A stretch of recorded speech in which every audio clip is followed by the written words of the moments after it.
亲爱的朋友们，欢迎来到微光夜读。林志远每天早上7点半准时起床。他在浴室里刷牙的时候，苏雨霏还在床上赖着不起来。雨霏，快起来吧，你今天不是要提案子吗？再睡5分钟。苏雨霏把被子蒙在头上。林志远洗漱完毕，走到厨房开始准备早餐。他们住在市中心一套90平米的房子里，这房子是2年前结婚时买的，每个月要还8000块钱的房贷。林志远在一家互联网公司做高级工程师，月薪5万。苏雨霏在广告公司做设计师，月薪8000。按理说2个人的收入加起来，日子应该过得很不错。可是林志远总觉得钱不够花。苏雨霏终于起床了，她走到厨房，看见林志远正在煎蛋。你真好。她从后面抱住林志远的腰。我妈昨天又打电话了。苏雨霏松开手。她说什么了？还是老话题，说想来我们这里住几天。林志远把煎蛋装到盘子里。岳母王秀梅是个52岁的退休工人。3年前，老伴苏建国得癌症去世了。从那以后，王秀梅就变得特别依赖女儿。那就让她来呗，反正客房空着。苏雨霏说。林志远没有说话。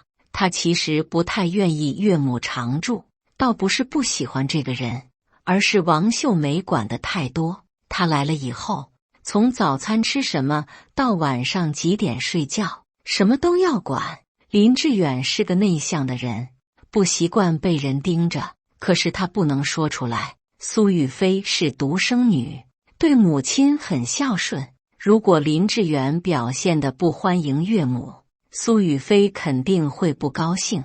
行，那你跟他说一声。林志远说。苏雨霏高兴地亲了他一下。王秀梅3天后就来了，她拖着一个大箱子，还提着2个大包。妈，您怎么带这么多东西？苏雨霏去接母亲的包。我带了一些家乡的特产，还有我腌的咸菜。王秀梅看了看林志远。志远，辛苦你了。不辛苦，妈。林志远接过箱子。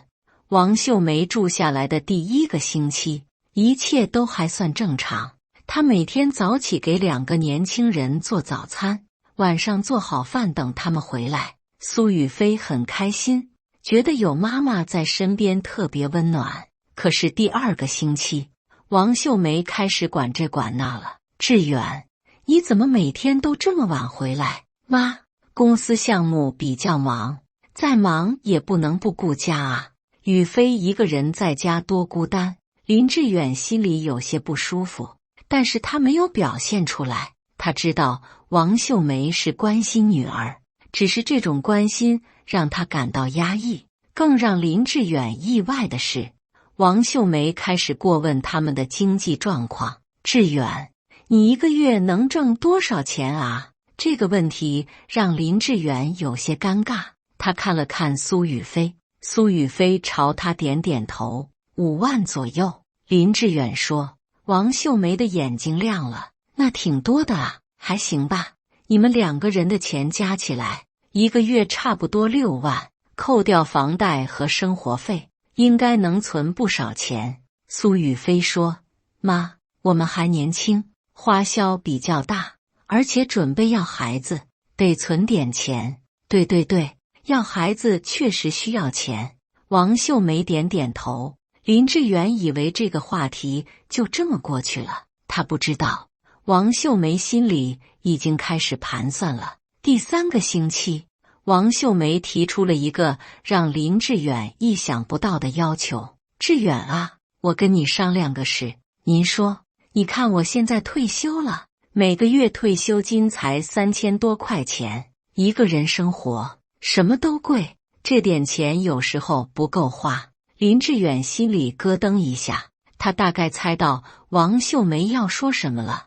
你一个月5万块，能不能每个月给我2万？我就雨霏这一个女儿，以后我的钱还不是都给你们的？林志远愣住了，2万块钱，那是他工资的40%。妈，这个怎么不愿意？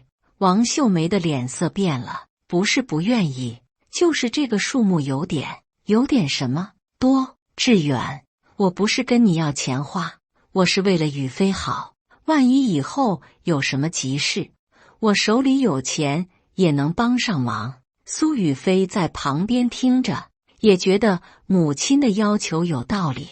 志远，我妈说的对，你收入这么高，给他一些生活费也是应该的。林志远看着妻子，心里很失望，他以为苏宇飞会站在他这边，没想到他竟然支持母亲。我再想想吧。林志远说。想什么想？这有什么好想的？王秀梅不高兴了。你是不是觉得我这个岳母来的不是时候？妈，您别这么说。我怎么不能这么说？我女儿嫁给你，你就有义务孝敬我。现在我开口向你要点生活费，你就推三阻四的。王秀梅说着说着，眼泪就下来了。妈，您别哭啊。苏宇飞赶紧去安慰母亲。林志远站在那里，不知道该说什么。他觉得王秀梅的要求确实过分了，可是看到岳母哭，他又不忍心拒绝。晚上，林志远和苏宇飞在卧室里商量这件事。宇飞，我觉得妈的要求有点过分。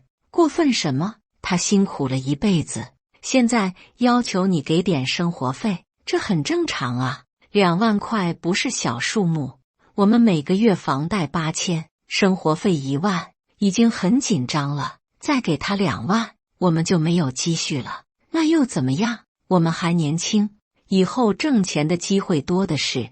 我妈就我们一个依靠，她现在孤苦伶仃的，我们不帮她，谁帮她？林志远发现苏宇飞完全站在母亲那边，他根本没有考虑过她的感受，也没有想过这个要求是否合理。宇飞，我不是不想孝敬妈，可是你得理解我的难处。我理解什么？你一个月5万块钱，给我妈2万，很难吗？你是不是觉得我妈是外人？我没有这么想，你就是这么想的。林志远，我现在才看清楚你的真面目。苏宇飞说完就转身背对着林志远。林志远想继续解释，可是看到妻子的态度这么坚决，他不知道该说什么了。第二天，林志远去上班的时候，王秀梅已经起床了，她正在厨房里忙活。志远，过来吃早餐。林志远走到餐桌前，看见王秀梅做了小笼包和粥。妈，您辛苦了。不辛苦，昨天的事情你想的怎么样了？林志远正在喝粥，听到这话差点呛到。妈，能不能少给一点，比如1万？王秀梅的脸立刻就变了。1万？林志远，你把我当乞丐吗？妈，我不是这个意思，你就是这个意思。你觉得我是来讨饭的？苏宇飞听到动静，从卧室里跑出来。怎么了？你老公说只愿意给我1万块钱。王秀梅气得发抖。苏宇飞看着林志远，眼里满是失望。志远，你怎么能这样？宇飞，你什么你？我妈要求不高，就是想有点保障，你连这点都做不到。林志远觉得很委屈，1万块钱已经不少了，可是在他们母女眼里，好像还是太少。那就2万吧。林志远妥协了。王秀梅立刻破涕为笑，这还差不多，我就知道志远是个好孩子。苏宇飞也高兴起来，谢谢老公。林志远苦笑了一下，他感觉自己像是被人绑架了，不得不交赎金。第1个月，林志远按时给了王秀梅2万块钱。王秀梅收到钱以后很高兴，对林志远的态度也好了很多。可是第2个月，王秀梅又有新的要求了。志远，我想跟你商量个事。林志远心里咯噔一下，他最怕听到岳母说商量个事。什么事？我一个老太太，拿着现金不安全，你能不能直接把钱转到我的银行卡上？可以。还有，我想买个保险，你能不能再给我5000？5000？对，就5000。我年纪大了，万一有个什么病，也有个保障。林志远犹豫了，2万已经很多了，再加5000就是25000。妈，5000块有点多。王秀梅的脸又变了。林志远，你是不是觉得我要得太多了？不是，我就是觉得。你觉得什么？我要钱是为了我自己吗？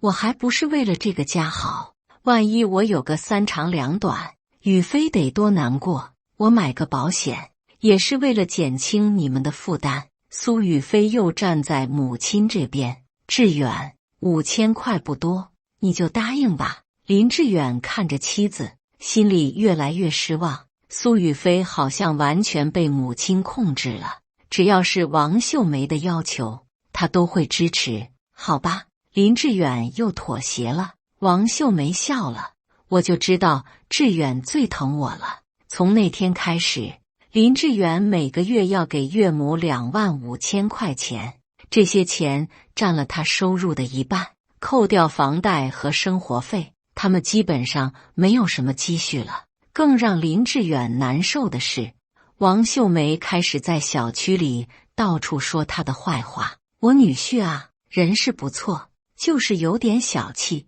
他一个月挣5万块钱，给我25000，还不情不愿的。现在的年轻人啊，就是没有孝心。邻居们听了这些话，看林志远的眼神都变了。有些人觉得林志远确实小气，有些人觉得王秀梅要求太高。但是不管怎么说，林志远的名声是坏了。更糟糕的是，王秀梅还找到了林志远的同事。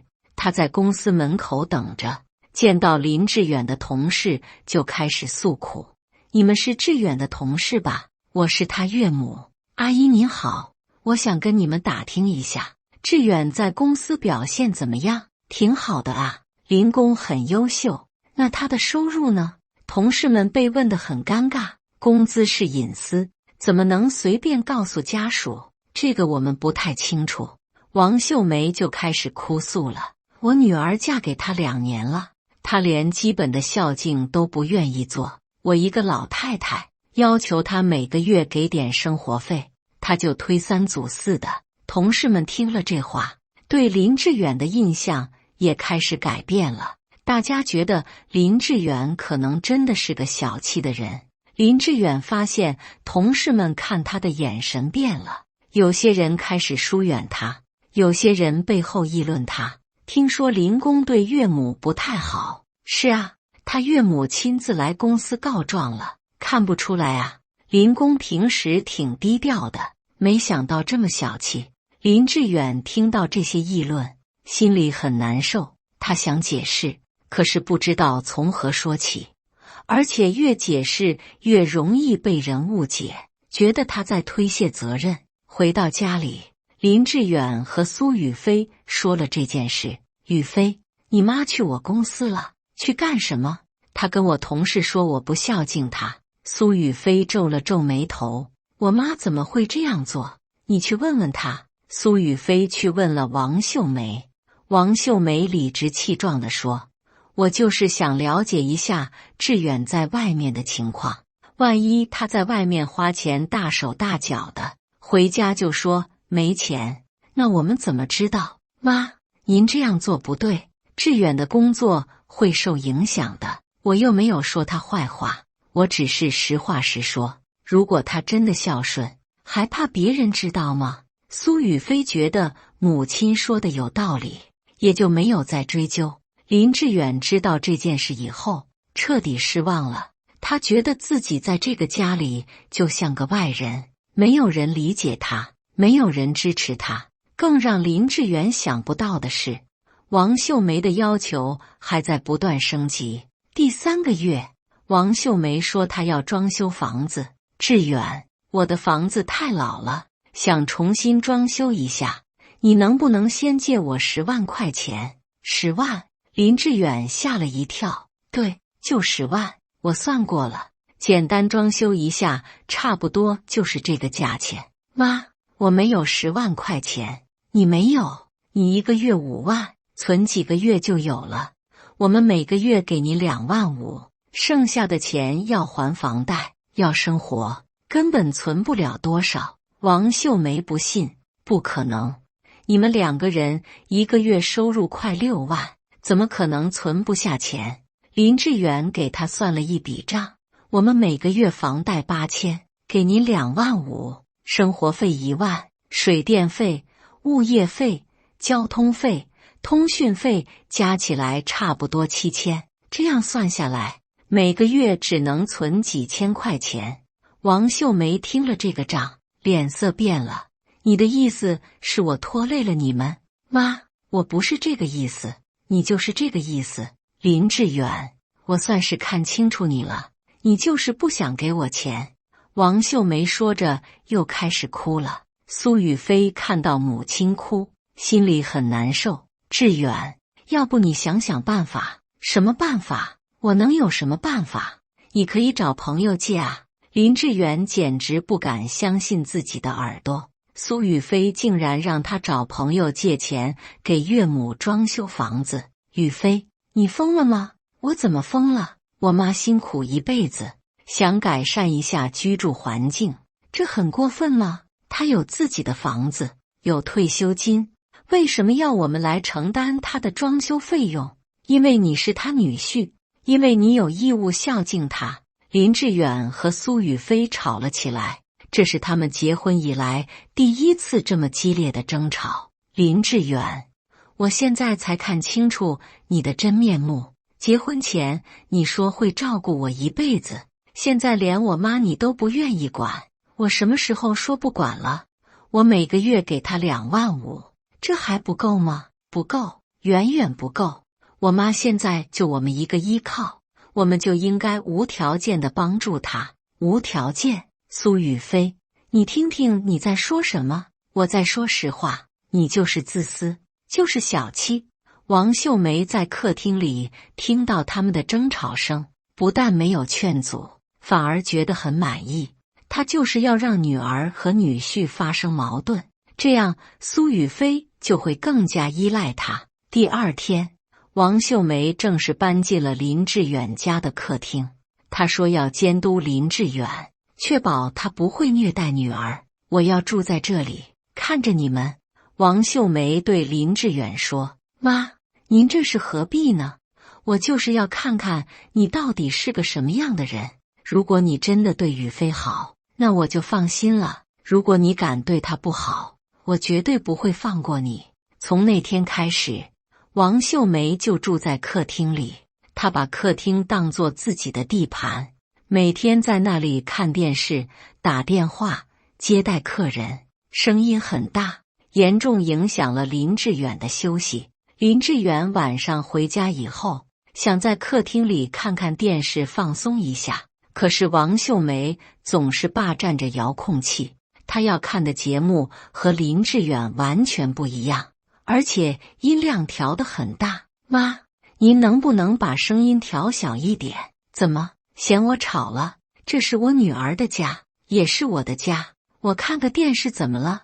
林志远无话可说，他只能回到卧室里，可是隔音效果不好，客厅的声音还是能传进来。更让林志远受不了的是，王秀梅经常在客厅里打电话，而且都是一些家长里短的闲话。他的朋友们都知道他住在女婿家里，经常打电话来聊天。对，我现在住在女儿家里，我女婿挺好的，就是有点小气。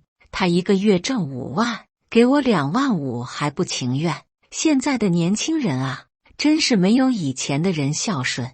这些话林志远每天都要听到，心里越来越烦躁。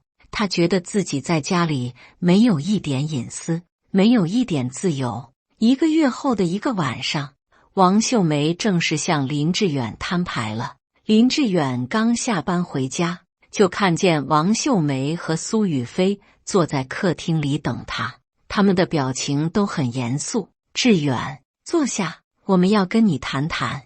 王秀梅说。林志远心里有不好的预感，他坐在沙发上，等着听他们要说什么。志远，我给你最后一次机会。王秀梅直接开门见山。什么机会？从下个月开始，你每个月给我3万块钱，如果你不答应，宇飞就跟你离婚。林志远愣住了，3万块钱，那是他工资的60%。妈，您这是在逼我。我就是在逼你，像你这种没良心的人，我女儿跟着你能有什么好日子？趁早离婚，我还能给宇飞找个更好的。林志远看向苏宇飞，希望他能说点什么，可是苏宇飞只是低着头不说话。宇飞，你也是这么想的？苏宇飞抬起头，眼里含着泪水。志远，我妈说的对，你就是太自私了。我妈的要求真的不过分。林志远彻底绝望了，他没想到妻子会支持母亲的这个荒唐要求。3万块钱加上房贷和生活费，他们就要负债了。你们给我一点时间考虑一下。考虑什么？这有什么好考虑的？王秀梅不耐烦了。我告诉你，林志远，这是我最后的底线，你要么答应，要么就离婚。没有第3条路。宇飞，你真的同意离婚？苏宇飞擦了擦眼泪。如果你不能做到最基本的孝顺，那我们确实没有必要继续下去。林志远感到一阵心寒，他想起结婚时岳母对他的甜言蜜语，想起苏宇飞对他的温柔体贴，现在这一切都变了，变得让他觉得陌生和可怕。我需要时间考虑，1个星期，我给你1个星期的时间。王秀梅说。那天晚上，林志远失眠了，他躺在床上，听着苏宇飞的呼吸声，感觉自己和妻子之间隔着一堵无形的墙。他们虽然睡在同一张床上，但是心已经不在一起了。第2天，林志远的母亲陈慧兰突然来了，她是从农村老家赶来的，听说儿子过得不好，特地来看看。陈慧兰是个朴实的农村妇女，55岁，在城里做保洁工作。她没有多少文化，但是很善良，也很细心。志远，你怎么瘦了这么多？陈慧兰心疼地看着儿子。没事，妈，工作有点累。陈慧兰住在他们家的第2天，就发现了王秀梅的一些异常行为。王秀梅经常偷偷打电话，而且总是避开别人。有一次，陈慧兰路过客厅，听到王秀梅在电话里说，钱很快就能到位了，到时候我们就能把房子的首付凑齐了。陈慧兰觉得奇怪，王秀梅不是说要装修房子吗？怎么又说要买房子？还有一次，陈慧兰看见王秀梅在看手机里的照片，那些照片里有一个男人，看起来50多岁，和王秀梅一起在餐厅吃饭。陈慧兰觉得不对劲，就把这些事情告诉了林志远。志远，我觉得你岳母有点不对劲。怎么不对劲？她好像有男朋友了。林志远愣住了。妈，您别乱说，我没有乱说，我亲眼看见她看一个男人的照片，还听到他打电话说什么买房子的事。林志远开始留意王秀梅的行为，果然，他发现岳母确实有些异常。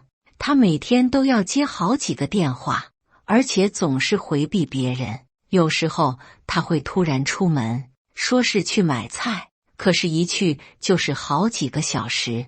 林志远决定调查一下，他偷偷跟踪王秀梅，发现她去了一个小区，在那里，他和一个50多岁的男人见面了。那个男人叫赵建军，是王秀梅的老同事，两个人在一起说说笑笑，看起来很亲密。林志远躲在远处观察，发现王秀梅把一个信封交给了赵建军，赵建军打开信封，里面是一叠钞票。林志远震惊了，王秀梅竟然把他给的钱转手给了别的男人。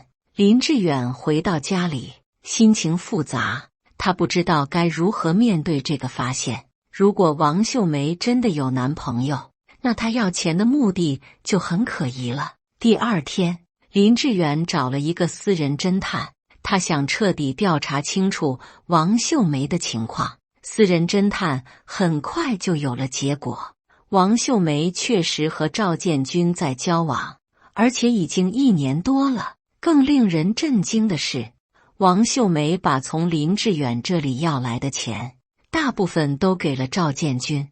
侦探给林志远看了一些照片，照片里王秀梅和赵建军在售楼处看房子，在银行取钱，在餐厅吃饭，他们看起来就像一对情侣。根据我们的调查，王女士和赵先生正在计划结婚，他们已经看好了一套房子，正在筹措首付款。侦探说，林志远感到愤怒和被欺骗，他辛辛苦苦工作，把一半的工资给了岳母，结果岳母用这些钱去和别的男人过日子。可是他不能立刻揭穿王秀梅，他需要更多的证据，也需要找一个合适的时机。这天晚上，王秀梅又开始催促林志远交钱了。志远，明天是月底了，该给我生活费了，这次要给3万，我有急用。林志远冷静地看着他，王阿姨，我想问您一个问题。什么问题？别废话，赶紧把钱准备好。林志远故意试探他，您最近手头紧吗？当然紧了，我一个老太太，花钱的地方多着呢。那您有没有考虑过再找个老伴？王秀梅的脸色变了一下，但是很快就恢复了正常。我年纪这么大了，谁还要我？不一定，您还年轻，而且有退休金，条件不错。你什么意思？王秀梅警觉起来，我就是随便问问。王秀梅看了林志远一眼，你别胡思乱想，我现在只关心雨飞，别的什么都不想。林志远点点头，没有再说什么，他在等待一个合适的时机。第二天，王秀梅出门了，她说要去看病，可能要很晚才回来。林志远趁这个机会，在王秀梅的房间里搜查，他找到了王秀梅的手机充电器旁边的一张纸条，上面写着一个电话号码和建军2个字。林志远拨通了这个号码。您好，请问是赵建军先生吗？是的，您是哪位？我是王秀梅的女婿，林志远。电话那头沉默了几秒钟。哦，你好，有什么事吗？我想和您见个面，聊聊关于王阿姨的事情。这个，我和王阿姨只是普通朋友。赵先生，我们都是成年人，不用藏着掖着。我知道您和王阿姨的关系。赵建军犹豫了一下，那你想聊什么？见面再说。当天下午，林志远和赵建军在一个咖啡馆见面了。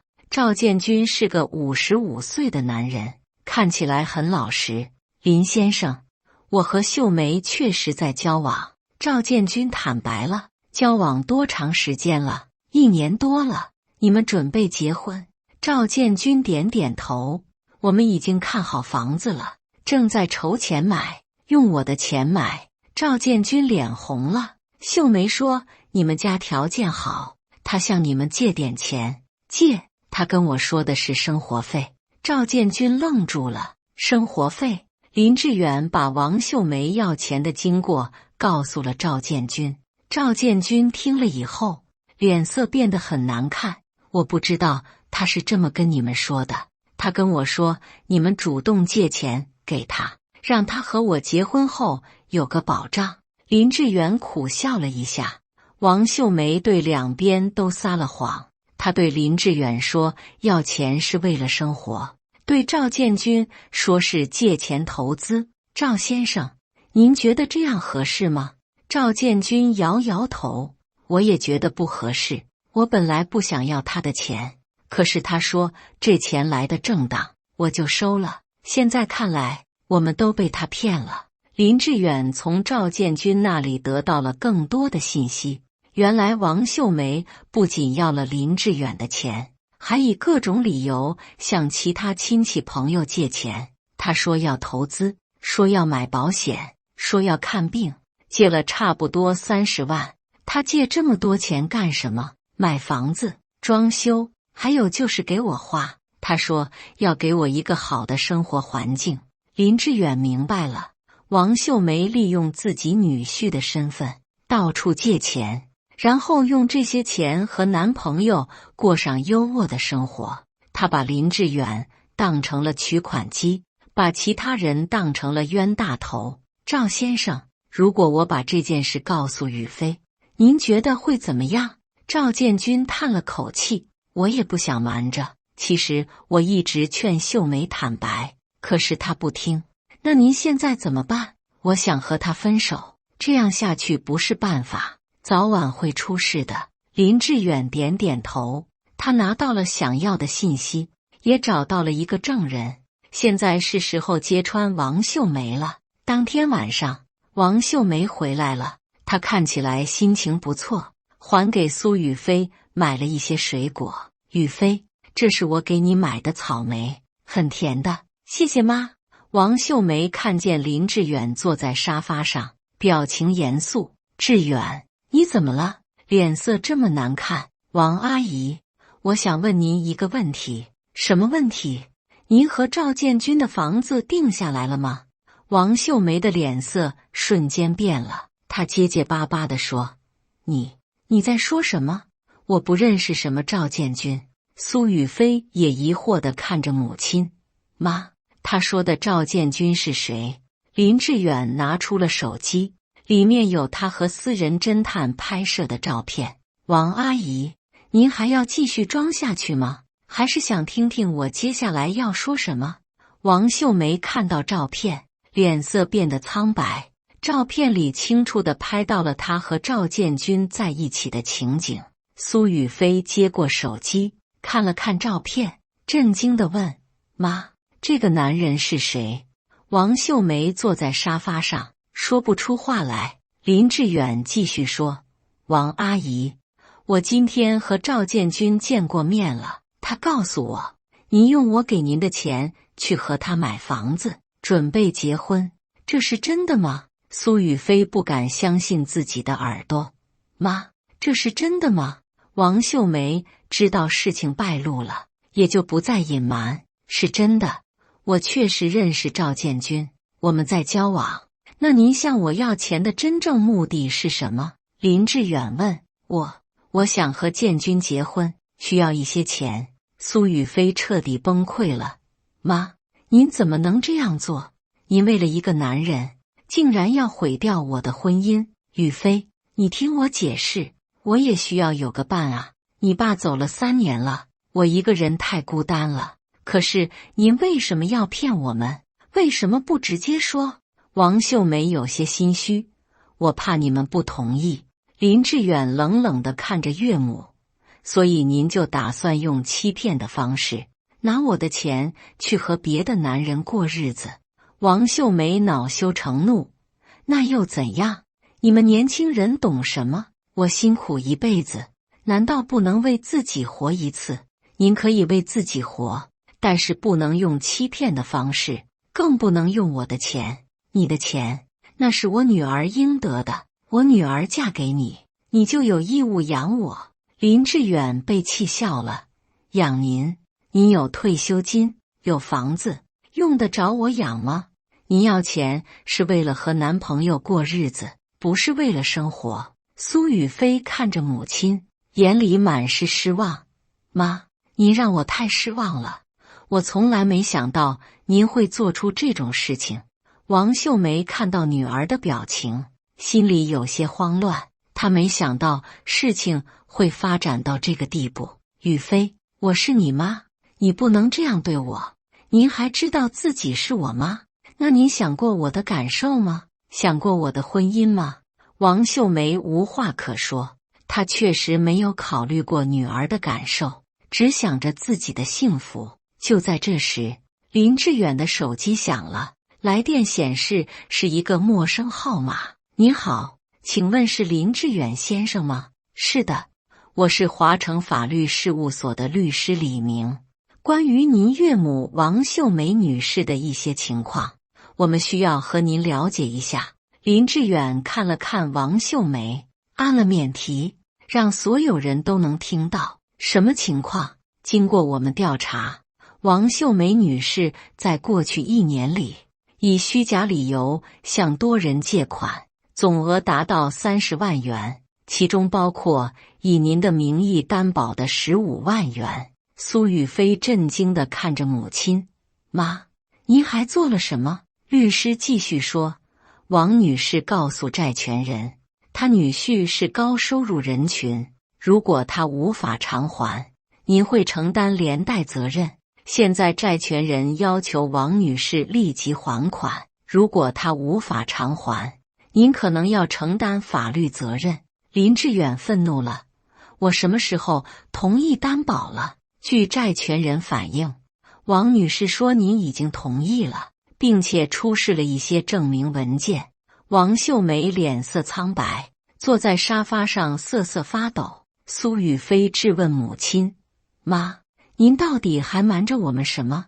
王秀梅知道再也瞒不住了，颤抖着说：“我确实借了一些钱，我想给建军一个好的生活环境，所以就多借了一些。您用我的名义担保。”林志远简直不敢相信：“我没有用你的名义，我只是说你会帮忙还钱。”律师在电话里说：“林先生，建议您尽快来我们律师事务所一趟。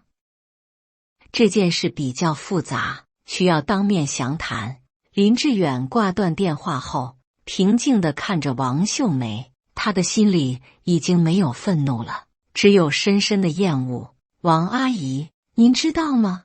我早就调查清楚了您和赵建军的事。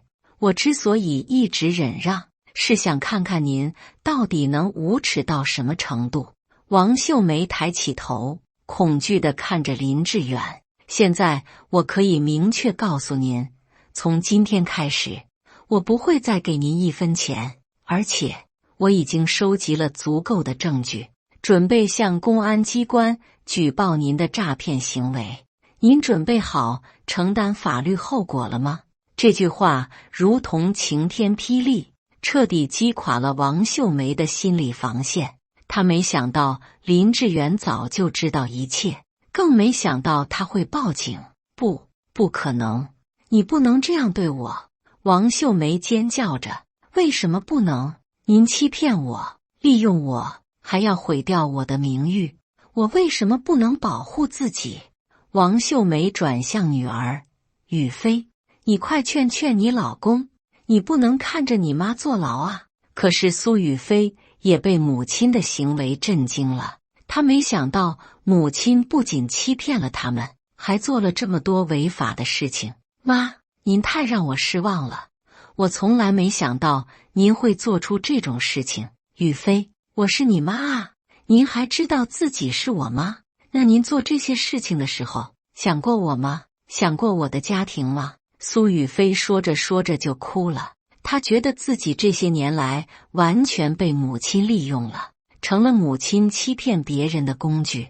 王秀梅看到女儿的反应，知道自己彻底失去了女儿的支持，她瘫坐在沙发上，一句话都说不出来。第二天，林志远去了律师事务所，律师详细说明了王秀梅的债务情况。她确实以各种理由向多人借钱，总额超过30万。有些债权人被告知林志远会承担担保责任，有些债权人被告知这是投资，还有更高的回报。林先生，根据我们的调查，您岳母涉嫌诈骗，建议您向公安机关报案。律师说。林志远点点头，他已经收集了足够的证据，包括银行转账记录、借条、证人证言等等。当天下午，林志远向公安机关报了案，警察很快就来到了他们家，将王秀梅带走调查。苏雨霏看着母亲被带走，哭得撕心裂肺。妈，你为什么要这样做？王秀梅在被带走之前，对女儿说了最后一句话：雨霏，妈对不起你，妈就是想有个人陪伴，想过上好日子，妈没有想到会害了你。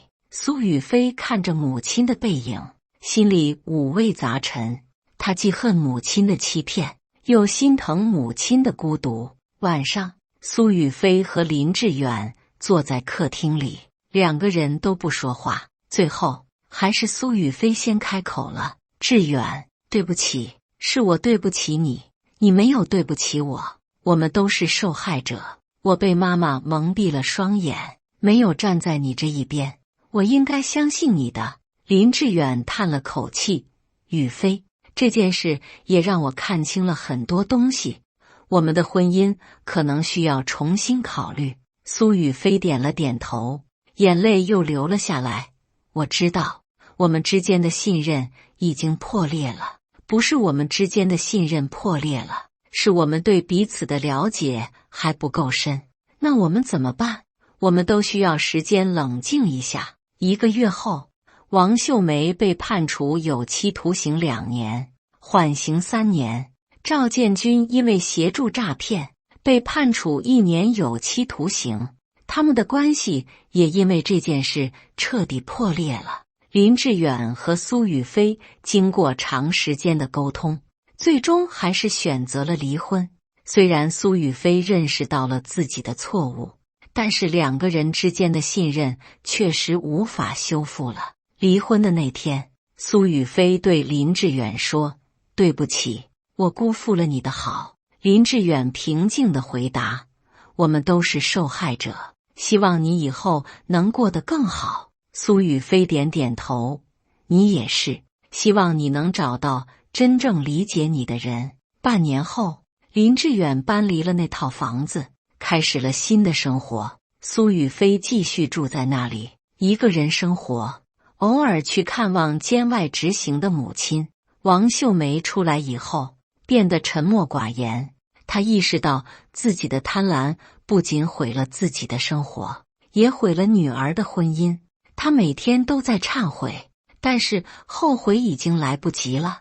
林志远的母亲陈慧兰回到了农村老家，临走的时候，她对儿子说：志远，有些人心里装的不是你，而是你的钱，这种人远离比较好。林志远点点头，他明白了一个道理，在金钱面前，有些人会露出最丑陋的面目，而真正爱你的人不会因为钱而改变对你的态度。苏雨霏有时候会想起和林志远在一起的日子，她意识到自己失去了一个好男人，而这一切都是因为母亲的贪婪和自己的盲从。可是世界上没有后悔药，有些错误一旦犯了，就再也无法挽回；有些关系一旦破裂，就再也无法修复。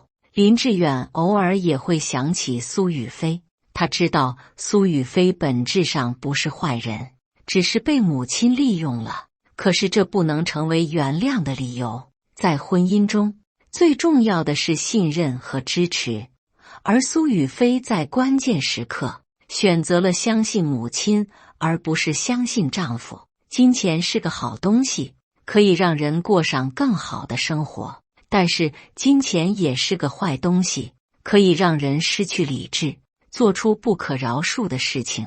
王秀梅的贪婪，苏雨霏的盲从，最终导致了一个家庭的破裂，而这一切都是从那句给我2万块钱生活费开始的。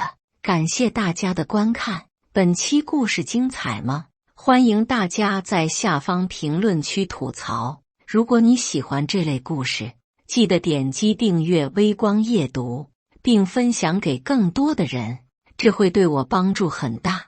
再次感谢大家的观看。